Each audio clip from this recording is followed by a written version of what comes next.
antara ahli syariat, ahli toriko dan ahli ma'rifat ketika membahas tentang hubungan Nabi Muhammad dengan Allah, gimana menurut pandangan? Itu kalau hakikat ya satu Ya. Oh ternyata satu hakikat. Kalau syariat ya cuma oh ternyata inilah gampangan ya, gampangan itu kalau syariat memandang sesuatu segalanya itu ternyata yang tampak secara tuhir itu ternyata oh itu hamba gitu. Tapi kalau orang hakikat manusia itu oh itu wujudullah itu kan repot wujudnya Allah. Kenapa? Karena tajallinya Allah semua gitu. Karena tajallinya Allah yang produk ya Allah sendiri, ya dibalik itu ada kehidupan, ya kehidupannya Allah sendiri. Saya kira itu. Terus gini Pak Nur, bagi orang awam bagaimana cara bisa mengenal Allah? Ya belajar sama orang yang makrifat itu Mas. Belajar orang yang sama makrifat, karena orang-orang yang makrifat yang bisa bercerita yang bisa ngajari. Ya. Nanti kalau ngajari itu cuma menghantarkan.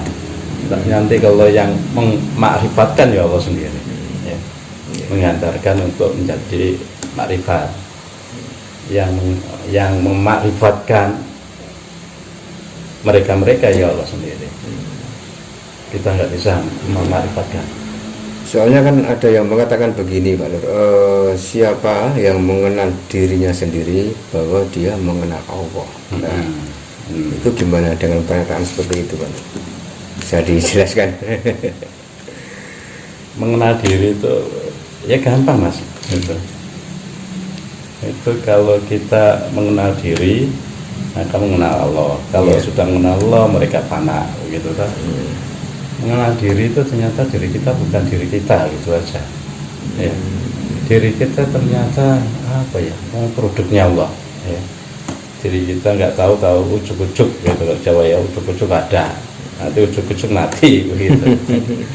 Itu yang mengendalikan fisik itu saja kita nggak bisa Mas. Mengendalikan keadaan kita gitu kita nggak bisa. Kalau bisa ya semua orang pengen muda terus ya, ternyata berproses terus. Nah, itu prosesnya apa ya, prosesnya Gusti Allah yang bikin ya. Saya kira itu gampang itu. Ini ada titipan pertanyaan Mbak Nur, penjelasan makrifat zat, makrifat sifat dan makrifat af'al itu bagaimana? Ya semuanya Gusti Allah ya. Semuanya Gusti Allah. Kayak ini loh Mas, apa ya, kita bergerak ya, yang gerakkan Gusti Allah ya, af'al itu af'al ya, zat kita ya, yang produknya Allah ya, semuanya semuanya ya produk Allah itu saja. Itu gampang itu malah ya, satu kok, satu yang wujud satu, yang wujud satu, yang hidup satu, yang gerak-gerik satu.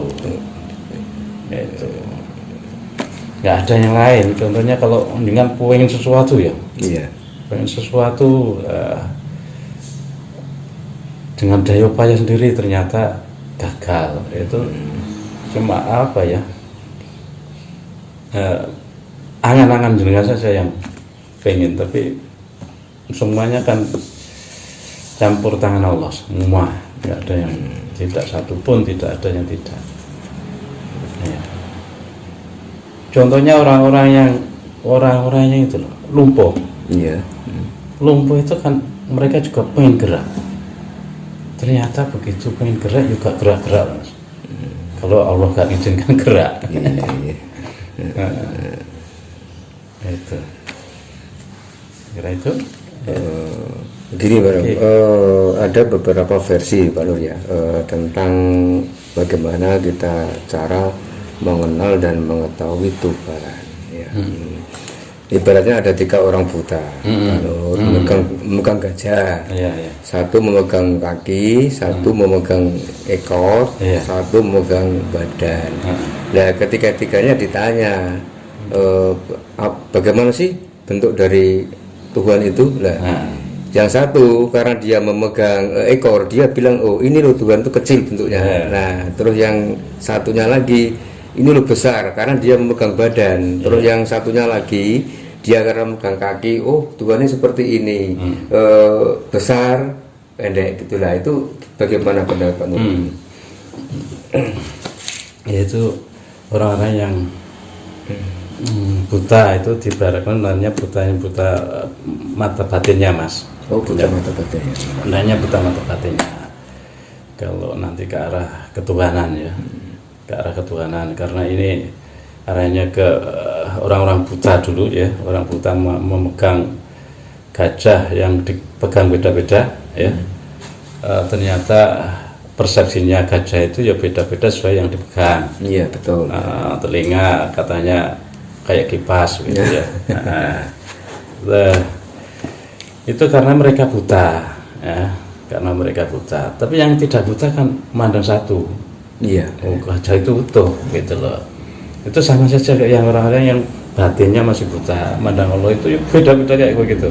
Ya, tapi begitu yang sudah basironya hidup, mata batinnya hidup, oh ternyata engkau semua, kira itu. Ya. Kita berbicara mata batin, Pak Nur ya. Cara membuka mata batin itu bagaimana Pak Nur? Itu dibuka loh Mas. Dibuka ya itu belajar sama orang-orang yang sudah tahu lah, begitu saja. Ya. Belajar orang-orang yang sudah tahu, memandangnya dibalik ternyata Mas ya. Memandangnya dibalik segalanya ternyata ratu. Yang dipandang apa? Yang dipandang yang dibalik. Mata batin itu yang dipandang bukan yang dohir, tapi dibalik yang dohir gitu. Yang dibalik yang dohir ternyata cuma satu gitu. Nah, itu yang sulit itu apa tuh? Mewujudkan cara pandang kita masuk ke alam yang dibalik, masuk ke alam makrifat, itu yang sulit ya. Itu yang Allah hanya Allah saja itu ya, kira itu ya. Masalah begini Pak Nur, ada yang mengatakan bahwa orang itu kalau sudah dibuka mata batin itu akan melihat makhluk-makhluk halus. Apakah benar seperti itu Pak Nur? Buka mata batin ada dua Mas. Iya. Yang satu Pak Nur? Nanti kita bahas bedanya ya. Mata batin itu ada yang dibuka ke alam satu, alam dua dan alam tiga. Nah, itu. Yang dibuka ke alam tiga nanti ya apa? Senang alam tiga sama Gustinya. Yang dibuka ke alam dua nanti senang memandang orang-orang yang ini ya, memandang alam jin, alam malaikat ya. Itu beda Mas ya. Bedanya itu kalau yang dibuka mata batin itu memandang dua, pengennya memandang kemana gitu, dicenderungkan memandang kemana. Cenderung memandang ke alam tiga berarti mereka makrifat, cenderung ke alam dua mereka indigo. Beda Mas. Alam dua itu apa Pak Nur? Alam dua itu alam malakut itu Mas. Alamnya malakut. Jin, alam malaikat itu. Jin, malaikat, terus kalau jiwa, kalau alam kita alam jiwa kita. Alam jiwa alam kita. Malakut ya. Alam jiwa kita itu alam akal kalbu kita, itu di alam dua. Nah, itu beda jauh. Indigo sama makrifat beda jauh. Kalau indigo itu orang-orang yang ngerti, dikasih tahu, dikasih mata batinnya untuk memandang di alam dua. Kalau orang indigo suruh cerita makrifat juga paham. Nah, gitu. Masalahnya ke alam tiga. Saya kira itu. Kalau itu Pak Nur, kalau penjelasan tentang hakikat Nur Muhammad Pak Nur, itu pandangan Pak Nur seperti apa? Nanti masuk ke alam tiga ketemu Mas. Oh. Hakikat Nur Muhammad itu. Alam tiga itu alam suwung itu Pak Nur. Alam suwung itu hakikat Nur Muhammad di sana. Ya. Nur Muhammad diliputi sama nurullahnya itu di alam suwung. alam suwung, alam yang nggak ada Iya. apa-apa, yang ada cuma suwung ya, suwung kalau Jawa, suwung kalau orang Kosong ya. kosong, tapi diliputi sama nurullah, makanya ada kosong tapi isi tapi kosong. Oh, itu yang dinamakan isi adalah kosong, kosong adalah isi itu ya. Gak ada yang kosong mas, di alam apapun, di jagat manapun gak ada yang kosong, tetap ada isinya. Isinya siapa? Ya Gustinya. Oke. Ya itu.